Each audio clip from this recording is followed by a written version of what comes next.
In this video, we're taking a look at the gene editing industry and at their attempts to develop treatments for beta thalassemia and/or sickle cell disease.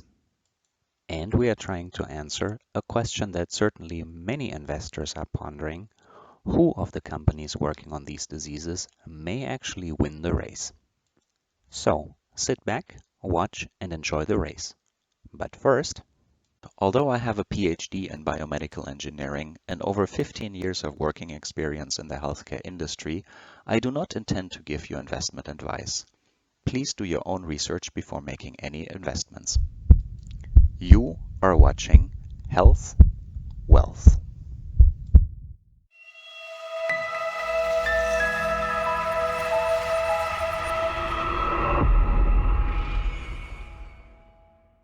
If you're new to this channel, welcome. If you're not, nice to have you back.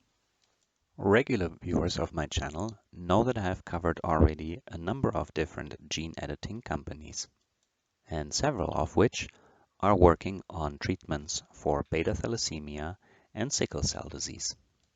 However, do you know how many companies using gene editing technology in various forms are in fact all working on those two diseases? How do they compare?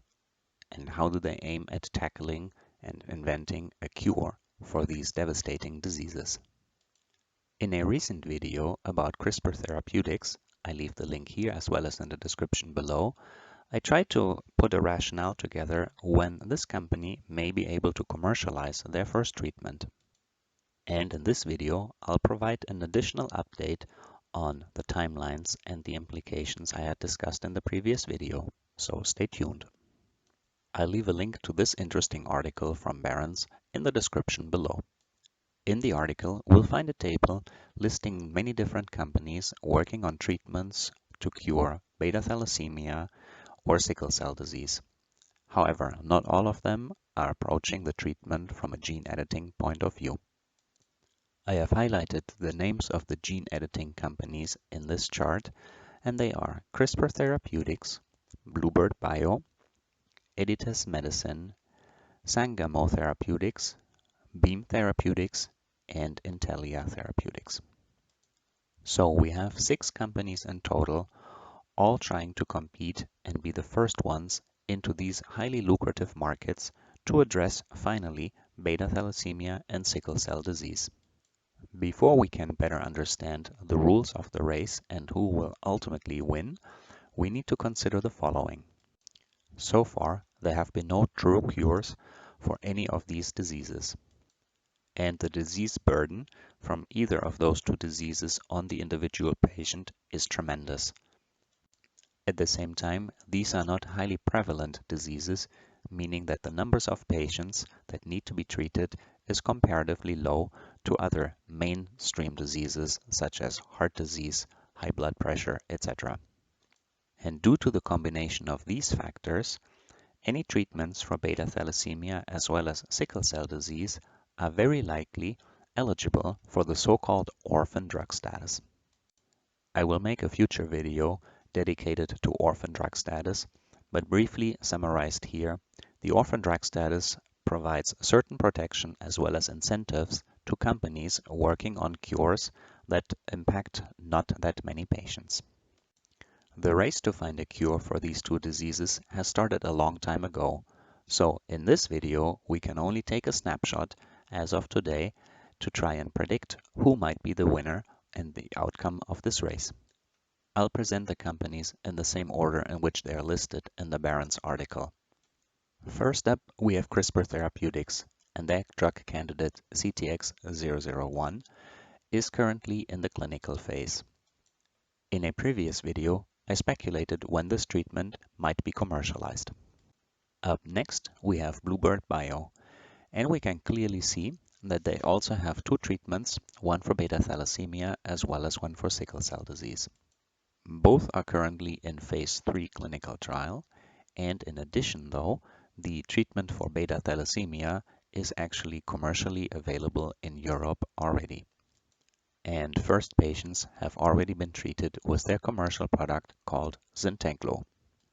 Then we have Editas Medicine with their sickle cell disease treatment currently in early stage clinical phases and beta thalassemia in the IND-enabling phase.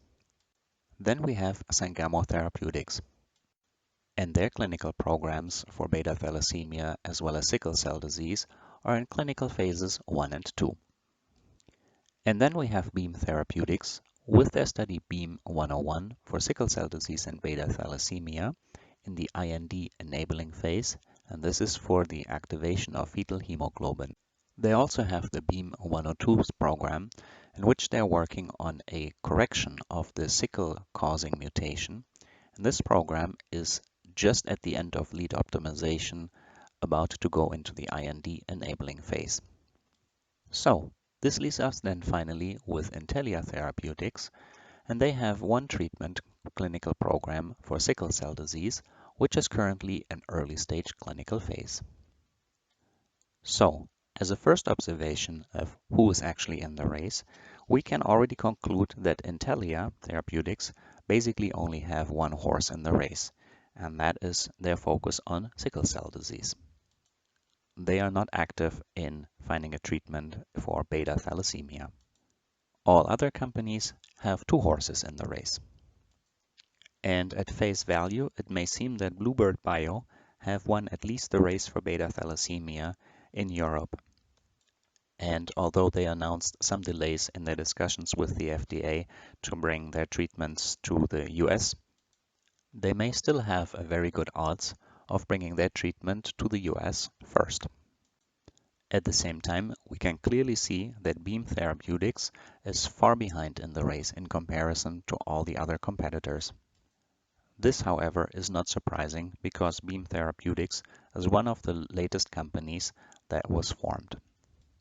So you may think, why bother about Beam Therapeutics? If they are so late in the race, they are never going to win. But I advise you, don't discard them too soon. All other companies see their clinical programs for beta thalassemia and sickle cell disease in clinical phases 1 and 2. So apart from the fact that we know about CRISPR Therapeutics' amended collaboration agreement for the development, manufacturing, and commercialization of their key treatment CTX001 for sickle cell disease and beta thalassemia, it could look like that it is a very, very close race. So let's now consider what orphan drug status in this context actually means. Make sure you subscribe and learn in the next episode who might actually be first to cross the finish line.